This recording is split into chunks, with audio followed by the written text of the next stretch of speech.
जय हिंद मैडम सिंह। जय हिंद। आपने हमें बुलाया। बैठिए।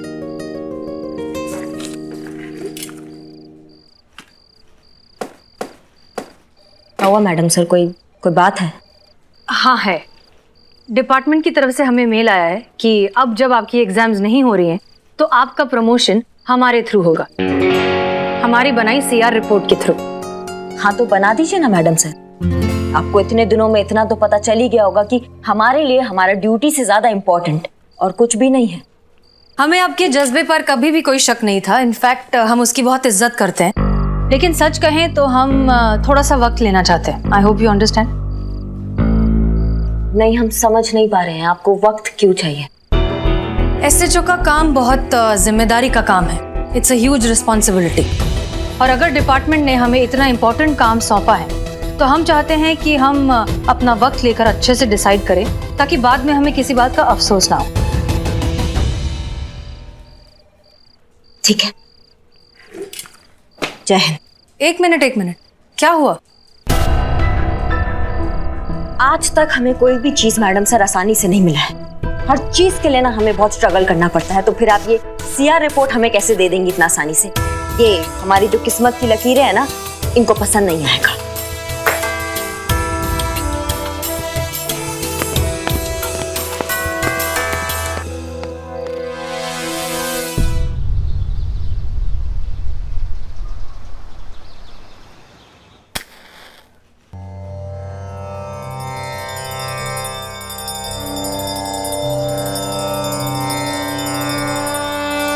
आज 1 तारीख है। वो नवाब फजलुद्दीन इस जगह का मालिक किराया मांगने आता ही होगा। अब आपसे क्या छुपा है? थाने के खाते का हिसाब तो आप जानते ही हैं। कब से नील बटा सन्नाटा। 6 महीने हो गए हैं, खर्चे पाने का कुछ हुआ ही नहीं है। हाँ सही है। नाश्ते में हवा, लंच में गालियां और डिनर में कसम खाने को मिल रही है। बताइए। पुष्पा जी, आप भी ना छोटी छोटी बातों के लिए भोलेनाथ को परेशान करती है। आपकी ये जो प्रॉब्लम है ना, उसका बेहतरीन सलूशन है मेरे पास। है? अम्मा तो ऐसे बैठी क्यों हो? बताओ, हमको बताओ। शादी। शादी? संतु जी, वैसे तो I don't have any objection, पर हमारी शादी का नवाब के किराए के साथ क्या है कनेक्शन? दिल्ली के ख्वाब में हमेशा मलाई दिखाई देती है। अरे मैं पुष्पा जी और नवाब की शादी की बात कर रही हूँ। क्या? पुष्पा जी जरा सोचिए, इधर बैठिए। अरे देखिए, अगर आपकी शादी उस नवाब फसरुद्दीन से हो, फसरुद्दीन से हो जाए तो आप इस थाने की मालकिन। अब जब थाना ही आपका होगा तो किराया मांगने कौन आएगा हमसे? कोई नहीं। अरे बोहरा गई हो तुम? हाँ, दिमाग खराब हो गया है तुम्हारा? तुम हमारी और उस नवाब की शादी की बात कर रही हो? शर्म नहीं आती तुमको? पुष्पा जी, इतने अच्छे लड़के में बुराई क्या है बताइए? लड़का? वो 80 साल का नवाब, लहराता खंडर, कापती मीनार, वजूद के नाम पर लकीर, जिसके खुद के 25 लड़के हैं, वो तुमको लड़का लग रहा है? अरे हम तो पोती की उम्र क्या है उसके आगे।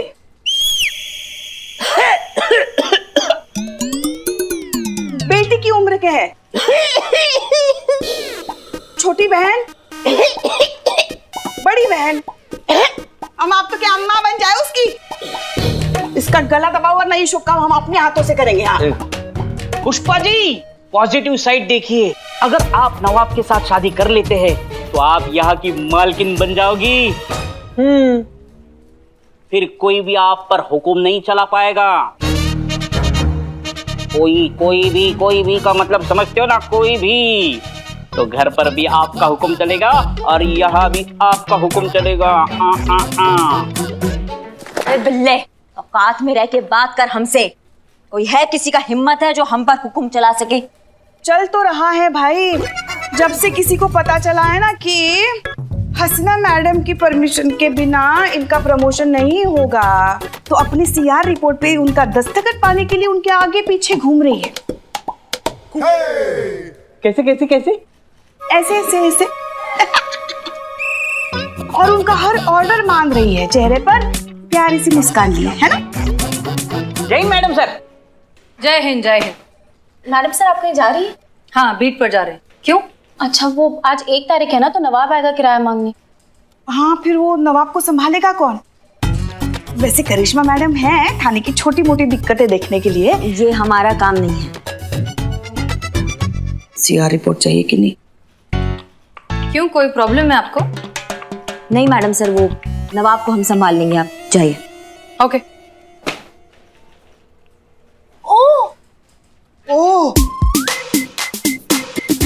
अब मैडम सर वो मुझे हाफ डे चाहिए था। क्यों?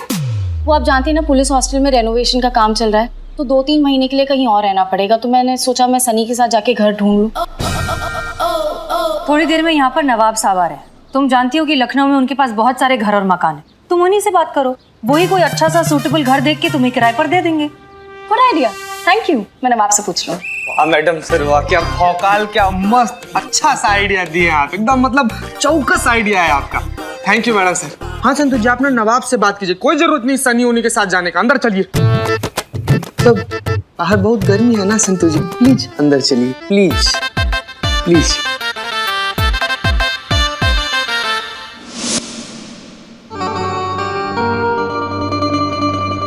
सलाम वालेकुम पुष्पा जी।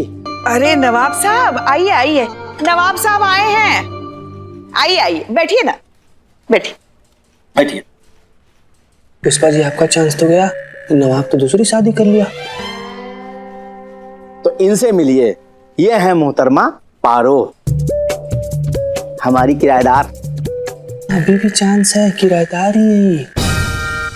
अरे अभी अभी 1 महीना पहले आके रहना शुरू किया है इन्होंने हमारे मकान में। अरे कमाल के अकाउंटेंट हैं ये। नवाब साहब, आप ही का इंतजार था। अब हमारे इंतजार से क्या होता है, ये बताइए कि हमारा भाड़ा इंतजार कर रहा है कि नहीं?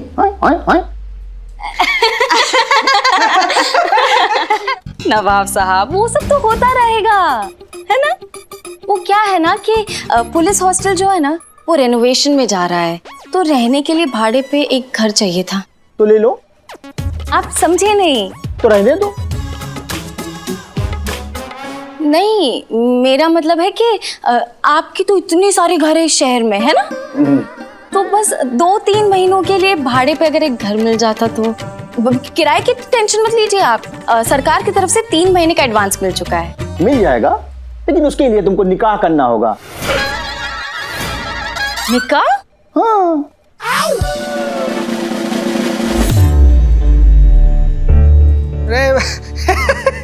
नवाब साहब, हम ये बोल रहे हैं कि संतु जी से शादी का बात कर रहे हैं। देखिए जरा उनको, कितनी मासूम से कितनी छोटी सी हैं। आपकी सबसे छोटी बेटी की भी छोटी बेटी की उम्र की हैं वो। जरा देखिए उनको और आप निकाह का।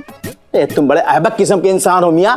अरे हम अपनी नहीं, अरे हम इनसे ये कह रहे थे कि एक अच्छा सा लड़का देख के शादी कर लो, क्योंकि बिना शादी के हम किसी को मकान देते ही नहीं है, समझे ना। क्यों भाई, कुंवारी लड़कियों पे भरोसा नहीं है आपको? अरे पुष्पा जी, हमको खुद पर भरोसा नहीं है। क्या है ना कि अक्सर लड़कियां हमें देख के ना बेकाबू हो जाती हैं। भाई कशिश ही ऐसी पाई है खुदा के फजल से। अब निशाना तो कहीं और पे है।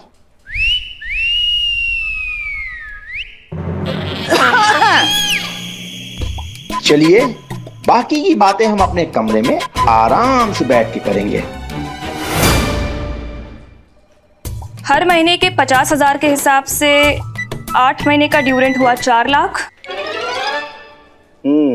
और इंटरेस्ट मिलाकर 5,70,000। क्या? हाँ, मगर हेडक्वार्टर से कुछ फंड आया ही नहीं है, तो हम कैसे? तुम इधर आओ। हम कुछ नहीं करेंगे, अरे लीगल एक्शन होगा।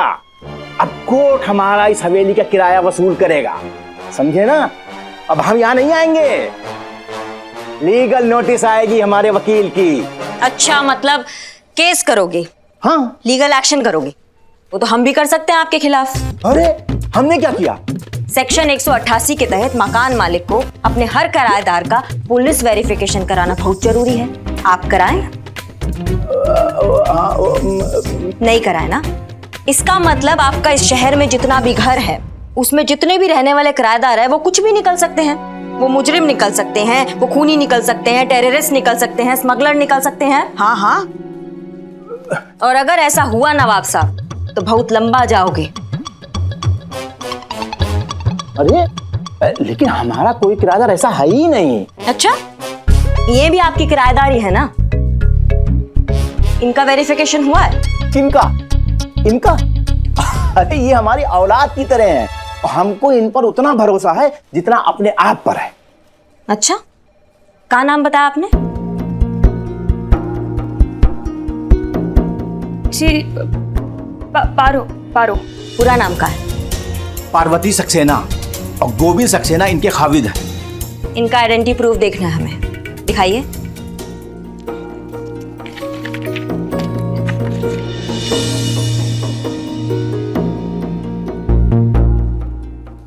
इसमें तो पार्वती कौर लिखा है। कौर कौर मतलब कौर कौन?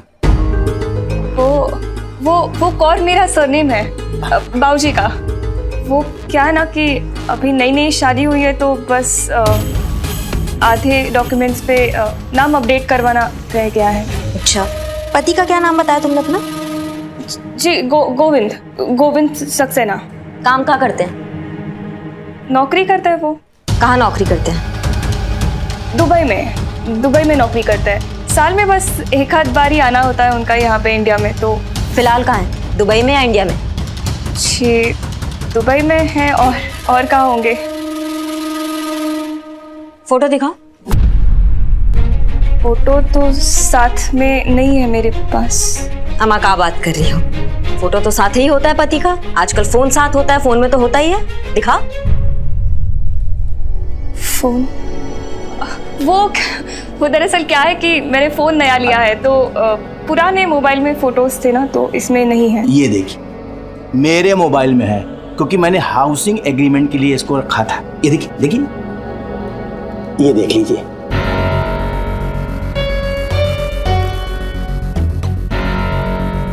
जोड़ी अच्छी लग रही है।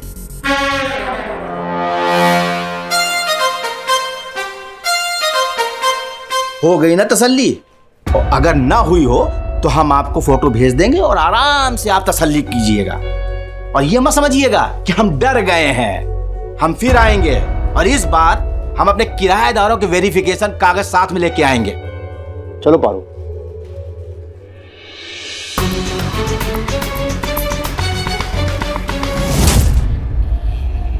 हेलो। हाँ हेलो, मैं बोल रही हूँ। वो आज मैं नवाब के साथ थाने गई थी किसी काम से।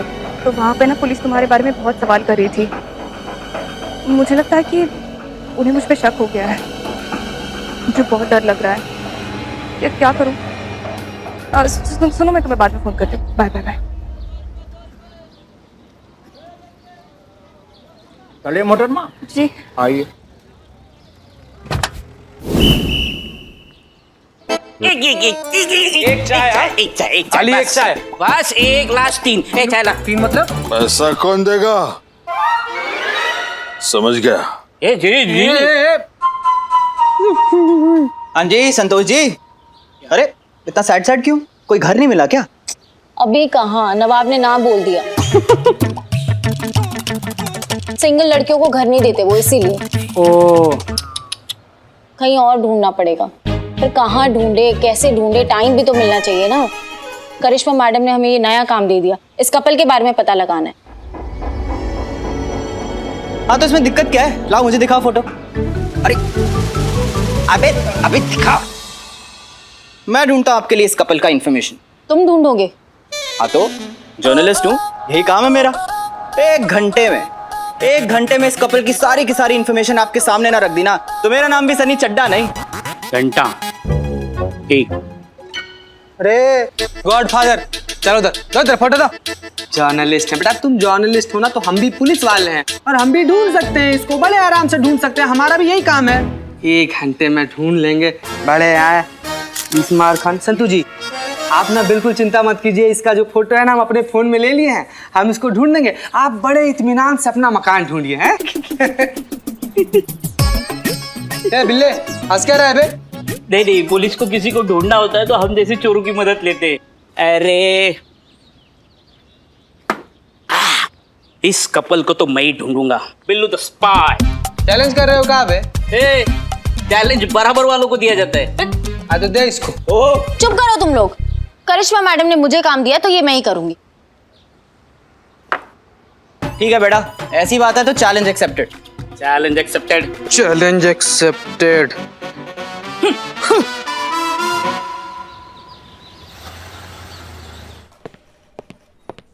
पुष्पा जी। जय हिंद मैडम सर। संतोष, चीता सब लोग कहाँ हैं? करिश्मा मैडम से पूछिए, उन्होंने ही दोनों को पारो और उसके पति गोविंद का पता लगाने के लिए भेजा है। सब उन्हीं के पीछे पड़े हैं। मैडम सर, हमने सिर्फ संतोष को भेजा है, बाकी सब कहाँ है वो हमें नहीं मालूम। करिश्मा सिंह, हमने आपको सिर्फ नवाब साहब को संभालने के लिए कहा था, उनके पीछे किसी को लगाने के लिए नहीं। मैडम सर, हमें ये मामला थोड़ा संदिग्ध लग रहा है। हमारे जजमेंट पे आप भरोसा कीजिए। हमारी छठी इंद्री है ना, वो कभी हमको धोखा नहीं देती है। ये मामले में थोड़ा कुछ गड़बड़ है। पुष्पा जी। जय मैडम साहब। पुष्पा जी, हमसे पहले सनी, चड्डा, बिल्लू या संतोष जी आए क्या? नहीं। आमा कुछ बकोगे भी कि बस सांप की तरह लहराते रहोगे? अरे ब्रेकिंग न्यूज है पुष्पा जी, ब्रेकिंग न्यूज है। ये जो पारो अपने आप को गोविंद की पत्नी बता रही है ना, दोनों के दोनों झूठे हैं। और ये जो गोविंद है ना, उसकी दूसरी बीवी है और उसका नाम ना पायल है, पायल। अरे ब्रेकिंग न्यूज है पुष्पा जी, ब्रेकिंग न्यूज है। ये जो पारो अपने आप को गोविंद की पत्नी बता रही है ना, दोनों के दोनों झूठे हैं। और ये जो गोविंद है ना, उसकी दूसरी बीवी है और उसका नाम ना पायल है, पायल। Fake news. असली खबर तो इधर है मैडम। करेक्ट इंफॉर्मेशन का इकलौता अड्डा आपका अपना सनी चड्डा। मुद्दे पे आओ। हाँ तो आ जाते हैं मुद्दे पे। मैडम, करिश्मा जी एकदम सही कह रही थी। ये जो गोविंद है ना, ये बड़ा जुगाड़ू आदमी है। पहले से उसकी एक बीवी है। हाँ, पता है। पहले से शादीशुदा है, फिलहाल दुबई में रहता है। उसका नया फ्लैट इंदिरा नगर में, फ्लैट का नंबर 102 है। मकान मालिक का नाम राजेश अरोड़ा है और उसकी बीवी का नाम पायल है। गलत। बीवी का नाम है गायत्री, शास्त्री नगर में रहती है। फ्लैट नंबर है 227। मकान मालिक का नाम है इम्तियाज शेख और मुझे इसलिए पता है क्योंकि मैं भी खुद मिलकर आ रहा हूँ, समझे? अरे हम तुमको बता रहे हो पायल। मैडम, जय हिंद मैडम साहब, मैंने पता लगा लिया है। वो पारो का पति गोविंद के बारे में पता है। उसकी शादी हो चुकी है और उसका बीवी का नाम पायल है। गायत्री है मैडम, गायत्री। पायल है मैडम, पायल। रागिनी है। मनीषा।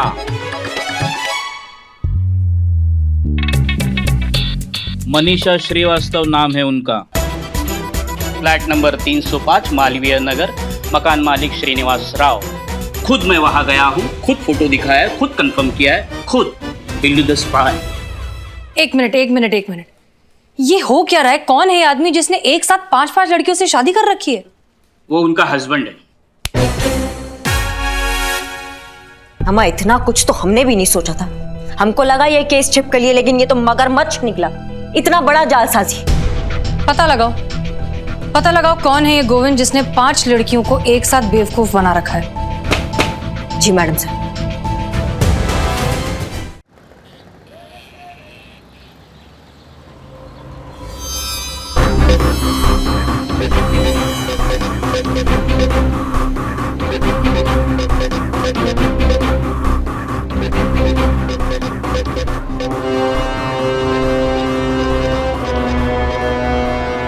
अरे तुम यहाँ क्या कर रही हो?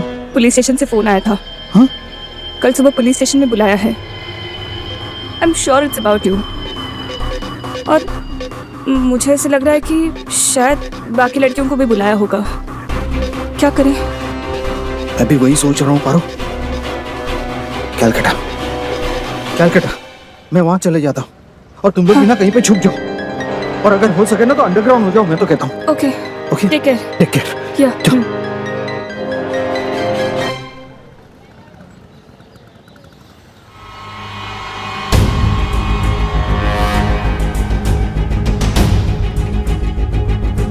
हमने उन औरतों को 11 बजे बुलाया था मैडम सर।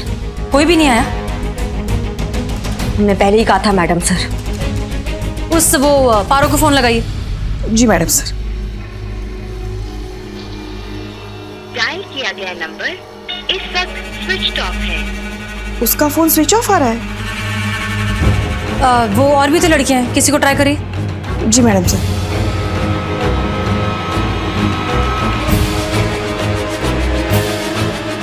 किसी का भी फोन नहीं लग रहा है मैडम सर।